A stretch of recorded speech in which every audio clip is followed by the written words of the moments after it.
plaisir qu'on vous accueille ici. Il y a le comité d'organisation qui a beaucoup fait pour organiser ces journées de formation. Je tiens à remercier bien sûr le professeur Claude Lambert qui est venu de Saint-Étienne.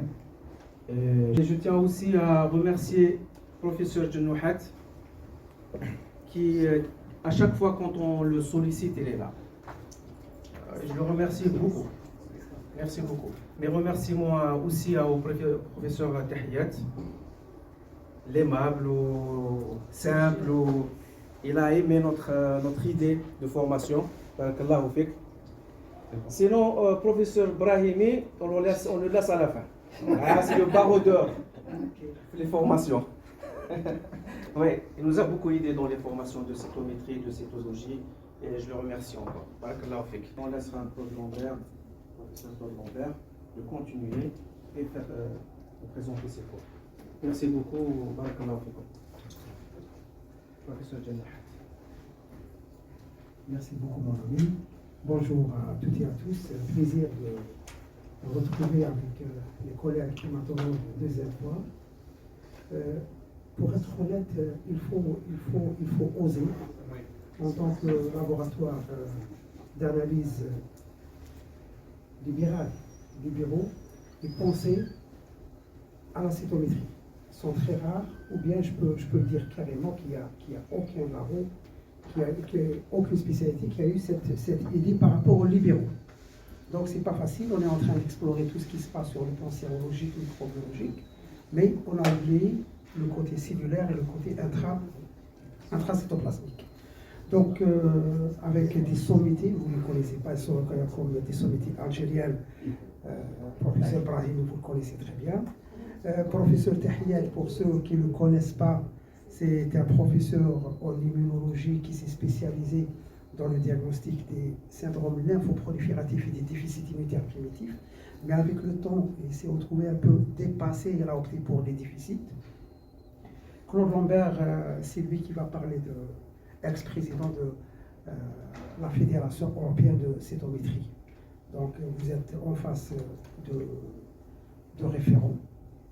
Je vous souhaite, Inch'Allah, beaucoup de courage, un grand succès à cet événement.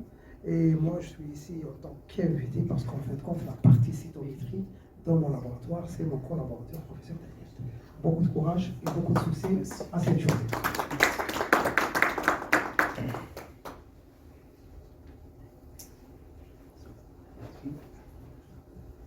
Alors,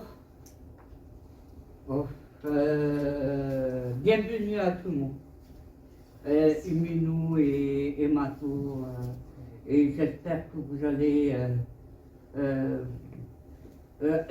passer un agréable moment, malgré que on va beaucoup avec le crâne avec des dots, des histogrammes, les compensations. Mais je vous souhaite une très bonne formation, Inch'Allah, ça va être bénéfique pour tout le monde. Je vous remercie.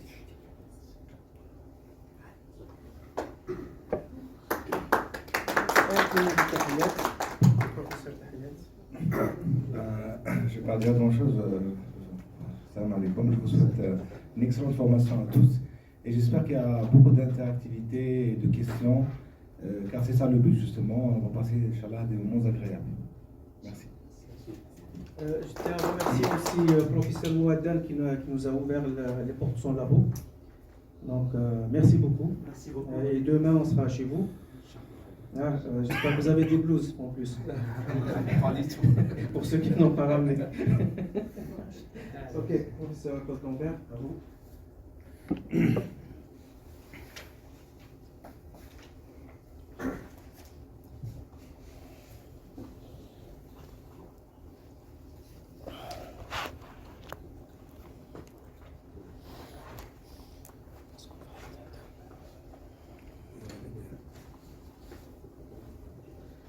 Bonjour, alors merci d'être venu.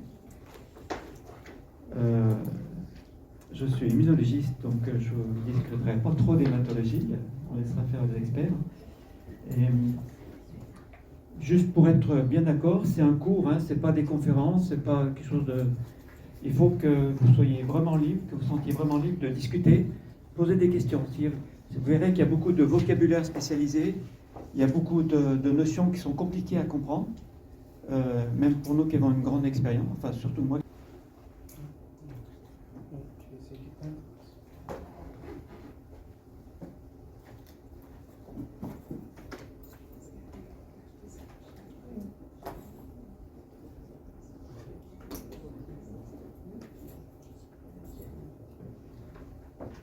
Alors qu'est-ce que veut dire cytométrie par rapport à cytologie que vous avez l'habitude de faire? Cytométrie, c'est une analyse par un instrument. Et donc, on a des possibilités de mesurer les cellules, que ce soit mesurer des quantités de cellules, mesurer des tailles de cellules, etc., des quantités d'antigènes. Vous verrez que ce n'est pas du tout évident. C'est pas du tout évident, c'est pas parce que c'est une machine qui fait que c'est le Coran ou la Bible. Il faut toujours tout vérifier, parce qu'il y a beaucoup de pièges et il y a beaucoup d'incertitudes. D'accord? Donc c'est pour ça qu'en fait, on commence toujours des cours avec une partie très technique. Et là, il faut un petit peu s'y mettre à la technique parce que ça va beaucoup dépendre, l'interprétation de vos données et aussi des artefacts, des choses comme ça, va beaucoup dépendre de la technique. Donc c'est important de bien connaître. C'est pour ça qu'on vous embête avec ça. Donc,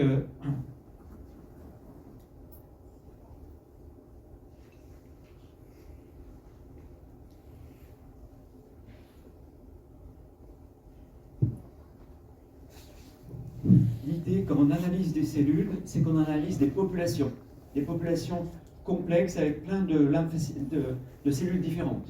Alors évidemment, il y a les globules rouges et les plaquettes. On ne va pas trop en parler au cours de cette formation, mais il y a de la fuite. D'accord? Donc on a la couleur qui bat, on a la couleur qui fuit dans les onglets. Et Rasdin nous a parlé de brillant violet. Vous verrez qu'il y a de la fuite, c'est-à-dire qu'il y a des tendelles. Ça, les professeurs vous disent jamais, il y a de la fuite. Et puis la troisième chose,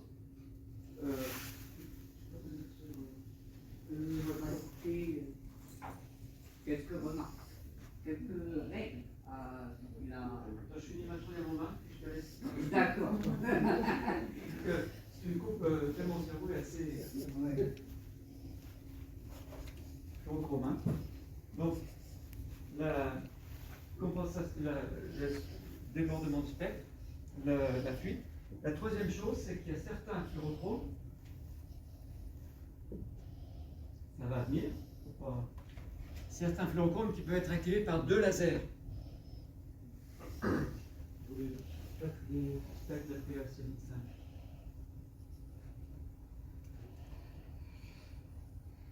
Oui, là, on vient pas. J'ai une réponse pour le sanitaire. Allez, vas-y. PA-5.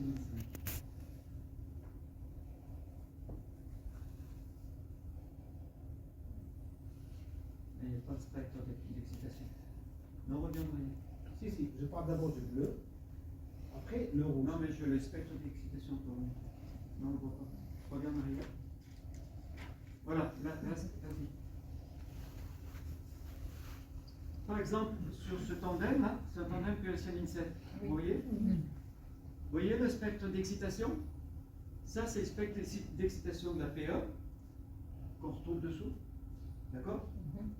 Et il y a le spectre d'excitation de la cyanine 7. Oui. Alors par exemple, vous voyez que quand le tandem passe devant le laser rouge, il est activé aussi par la cyanine 7 du PE cyanine 7 qu'on veut détecter sur le laser bleu est aussi activé par le laser rouge. Et c'est bien pire avec le PE cyanine 5. On n'a pas la même image, mais on regardera. D'accord? Donc c'est une cross-excitation par des lasers. Ok? Si vous avez 2 lasers, c'est pas trop compliqué. Si vous avez 6 lasers, ça devient un casse-tête. Okay. Donc, quand vous avez un fluorochrome, vous avez le spectre qui déborde, vous avez de la fuite et vous avez de la cross-excitation. Et le décalage de... Tout ça doit être corrigé. Et le décalage de temps entre les lasers ne permet pas de... Non, parce que justement, la PE-cyanine 5 qui passe devant le laser bleu, elle est excitée par le laser bleu, c'est la PE qui est excitée. Elle donne toute son énergie à la cyanine 5 qui brille Ok? Ça s'éteint, il passe devant le laser rouge et pouf, il repart. Ok? Puis il passe devant le laser bleu et encore. Ok? C'est le laser violet.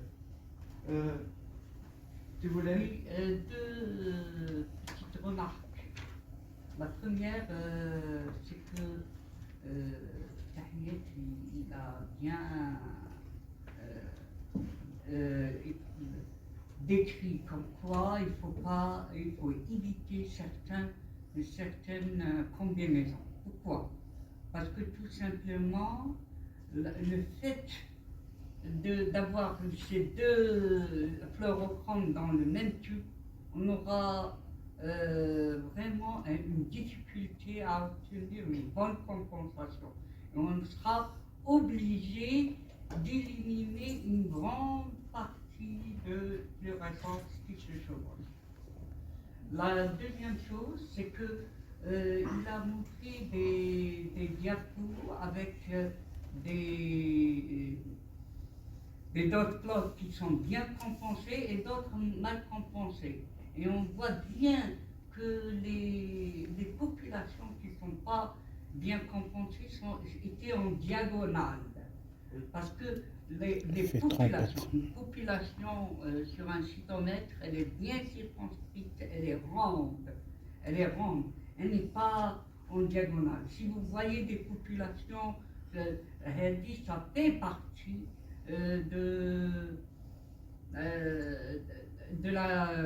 du réglage visuel. En fait, si vous voyez des populations en diagonale, il faut se poser des questions. Est-ce que les cytométristes n'aiment pas les diagonales. Voilà. Et dernièrement... Et vous le voyez sur des articles. Hein. Mais une belle diagonale, là, ça veut dire qu'ils savent pas régler leur cytomètre. Voilà. Hein? Oui. Ça saute tout de suite aux yeux. Hein, quand même. Ça saute aux yeux. Et dernière chose, vous avez des... Tu avais dit que deux, hein? Tu avais que deux. Ah oui, j'avais deux. Alors, on va... voilà. Alors, la dernière chose, c'est que dans le tube, vous n'avez pas que des cellules d'intérêt. Vous avez aussi ce qu'on appelle des témoins internes. Par exemple, on a des PNN. Les PNN sont MPO positifs et CD3 négatifs. Par exemple, si les PNN commencent à devenir CD3 positifs et MPO négatifs, ben, il faut se poser des questions. Pourquoi mes PNN ils sont comme ça? Voilà. Il faut regarder son cerveau. Hein. C'est comme je t'ai insisté au début, c'est pas parce que c'est une machine qui donne des chiffres qu'il faut la croire. Hein. Faut vous rappeler de ce que vous avez pris à l'école. Et même, vous allez éviter les problèmes de bouchage. Donc comme ça, vous avez une suspension de cellules, de globules blancs, qui va être aspirée par plusieurs systèmes, soit en injectant de l'air, soit en aspirant par une pompe péristatique. Donc les cellules vont être entraînées dans une veine liquide qui contient un liquide tout autour et qui exerce une certaine pression. Les cellules vont passer à une très grande vitesse, une à une, et chaque cellule sera traversée par un jeu. Ça dépendra de votre cytomètre, 1, 2, 3 lasers. Les cytomètres actuels en général, ils en ont 3 lasers, un laser bleu, un laser rouge et un laser violet. Je crois que pour la majorité des labos en Algérie, disposent des machines BD. Donc ils proposent en général des cytomètres à 2 lasers, bleu et rouge, ou à 3 lasers, bleu, rouge et violet. Donc chaque cellule va être traversée par les 3 lasers au même temps. Le laser bleu... On va prendre un petit peu les gâteaux qu'ils nous ont concoctés. Mais c'est du sucre. Ça, c'est traditionnel. Ouais. Ouais. C'est des rébia, on appelle rébia. Où est le traditionnel, Roland? Les croissants, c'est traditionnel. Non, là, c'est traditionnel franco. La copie, là. La franco-algérienne. باش نعرفوك بلي صغير باش تشرب القهوه برك هذا ما كان. Bonjour. اهلا وسهلا كيف مدام لاباس غاية صباحتي ولا والو دياغنوستيك لقيناه اش عندك صورنا دوك نعيط لك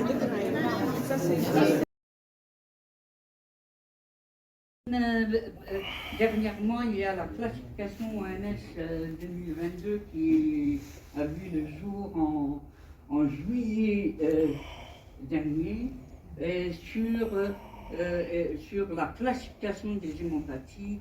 La LLC fait partie des proliférations lymphoïdes matures et elle est classée avec le lymphome lymphocytique. Alors, en fait, la différence entre les deux découle d'un... Dans le tube, autour du cône, il y a un joint, Torique, ouais. un joint torique. D'accord? Et c'est là qu'il va faire l'étanchéité. Donc il faut bien que le joint il rentre dans le tube et qu'il soit bien étanche. Au bout d'un moment, le joint il s'use, donc on peut le changer. On pousse. Ensuite, ça, je vais monter mon tube. Et là, je suis obligé de bien piquer pour que ça s'approche. D'accord? Après, on met comme ça. Et maintenant, on va lui demander d'analyser. Alors là, j'ai plusieurs fenêtres. J'ai une fenêtre qui va commander le cytomètre. Quand je fais de l'analyse à côté, je montre un cytomètre. Alors, ici.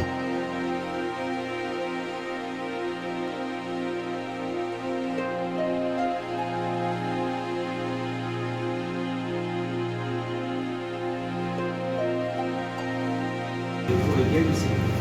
Sinon, il y a beaucoup de marques pour la recherche. Vous voyez déjà que c'est beau. Il y a deux parties. Il y a une partie qui fait du bruit, je vous disais, les pompes. Il y a une pompe à air pour mettre pousser l'échantillon dans l'aiguille. Il y a des pompes d'aspiration. Il y a des pompes pour le liquide. D'accord? Donc ça fait beaucoup de bruit. Vous voyez qu'il y a plusieurs bidons. Voilà. Déjà, il y a la poubelle. Tout ce qui va sortir d'un ami va partir à la poubelle. Donc voici qu'on a jamais le temps pour voir. Et puis là, c'est le gros bidon. Le liquide ionienne, le chip fluide. D'accord? C'est ça qui va venir au bout de l'échantillon pour bien centrer. Donc c'est des gros bidons qui lancent. En fonction du cytomètre, ça consomme. Une espèce de BBS, ils ne disent pas ce qu'il y a dedans. Des fois, ils le disent, ça marche. Et puis après, il y a un bidon pour, à la fin, pour nettoyer. Je sais que c'est très important de nettoyer le cytomètre. C'est un espèce de désinfectant, il doit y avoir de javel dedans. Ouais, il est transparent. Et puis, il y a une solution pour masser, il doit y avoir un détergent. Ça, c'est des bidons qui sont fournis par le fournisseur. Donc, en principe, ça, on le met sous la vieille paillasse, là, et on le passe sur la place. Et ça fait du bruit, ça prend de la place. Ensuite, on a le cytomètre ici. Dans le cytomètre, là, il est en train de remplir les tubulures. Hein. On est obligé de faire démarrer. Donc, il faut le démarrer avant un moment pour qu'il monte en température, parce que les lasers sont très dépendants de la température. L'été, quand il fait chaud, il faut faire très attention. En général, on est dans des pièces climatisées. Climatisation. Parce que ça fournit beaucoup de chaleur. Et quand il a trop chaud, il décolle. Il décolle, voilà, en français. Le banc optique, vous avez vu hier la photo? C'était le même cytomètre. Hein? Donc vous voyez qu'il y a des fibres optiques qui arrivent. Les fibres optiques, elles arrivent ici. Elles sont marquées là. Donc il y a la fibre optique. Il y a ici, pour le laser bleu, sur le banc optique du laser bleu. Vous voyez qu'elle va arriver là, c'est les photos qu'on a fait voir hier. Elle va venir là. Et là, vous voyez qu'il y a les miroirs. D'accord? C'est des petits miroirs. Sauf qu'ils coûtent très cher. Et puis, c'est des miroirs dichroïques. C'est-à-dire qu'ils laissent passer une partie de la couleur. C'est comme dans les films policiers, là. Hein? Il y a des choses qui passent et le reste qui reflète. Il ne faut pas les monter tous les jours. Hein. Il ne faut pas être poussé dessus aussi. Il ne faut pas toucher. En principe, on ne touche pas. Voilà.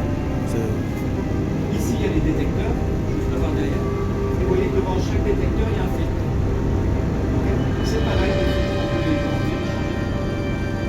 Alors, en recherche, on peut bidouiller des filtres. Le diagnostic, c'est d'inviter à l'assisté au été par la FDA aussi aux États-Unis. Donc on ne doit pas tout changer. C'est pareil, les filtres, ils laissent passer qu'une bande. Hein. Donc vous voyez que là, c'est le filtre 488/10, c'est très étroit. 488, si vous vous rappelez, c'est la longueur d'onde du laser. D'accord? Donc là, en fait, on est sur le côté, il va prendre que la longueur d'onde du laser qui gicle. C'est le side scatter. C'est pour ça que la bande est très étroite. Parce que le laser, la bande du laser est étroite. Mais il faudra prendre un crayon, un papier, et vous notez tout le banc optique. D'accord? Donc vous voyez, il y a le 520. 520, vous vous rappelez?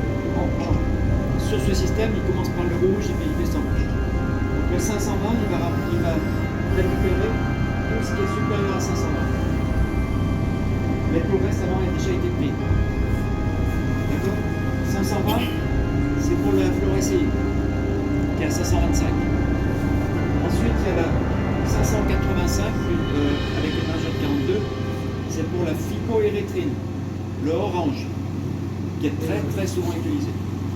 D'accord? Et ensuite, vous avez 610, mais il n'y a pas de filtre là, donc il ne va pas être utilisé, c'est juste un miroir. Vous avez 670, c'est le rouge, la PE cyanine 5, la PE cyanine 5.5, le PRCP 5.5, il y en a plusieurs là-dessus. D'accord? Vous voyez que c'est un long passe aussi. Et puis, il y a le 780, ça c'est le rouge foncé, d'accord? Il y a de longue passe aussi. Donc vous ferez un tableau avec les différentes couleurs, les différents fils, comme ça vous saurez quelle couleur on peut prendre. Par exemple, on n'a pas de, il n'y a pas de 610 là, on ne peut pas utiliser la couleur 610, qui est un orange rouge. Ça c'est pour le laser bleu. Pour le laser rouge, c'est pareil, on a la fibre 4 ici. Donc ça va être un laser 633. D'accord? Ce qui est activé par les lasers 633, on va le prendre ici. Et on a un filtre 780. Vous voyez que c'est le même filtre qu'ici. 780-60, 780-60. D'accord? Mais c'est sur le laser. Donc c'est la même couleur. Mais ça va être activé par le laser rouge. Donc là, pour activer, on va activer, ça va être un tandem. On va activer l'APE. L'APE va transmettre son énergie à la cyanine 7. Et là, on va pouvoir le capturer. Ici, c'est pareil, c'est un tandem, mais c'est l'APC qui va être activé. Donc on a l'APC qui va être activé, qui va transmettre son énergie à la cyanine 7, ou bien à l'Alexa 650, ou bien à H7, ou bien donc c'est chaque fois des tandems.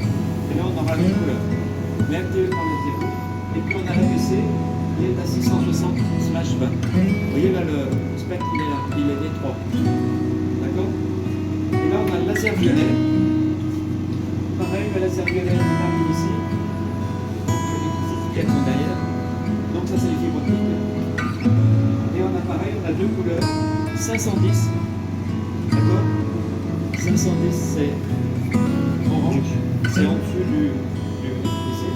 Et puis on a le 450 qui est dans le violet. 425, 525 c'est vert, 450 c'est en dessous. 488 c'est bleu. Donc sur le laser violet, vous pouvez mettre deux fluorochromes. Sur le laser rouge, vous pouvez mettre deux fluorochromes. Sur le laser bleu, vous pouvez mettre 4, 6, 8. Donc ça se met avec les couleurs. D'accord? Quelquefois, on a décidé de la même carte, on peut mettre une cinquième couleur sur le laser bleu. Alors là, c'est un peu étroit, hein, parce qu'il y a beaucoup de couleurs qui se ressemblent. Et puis on peut mettre trois couleurs.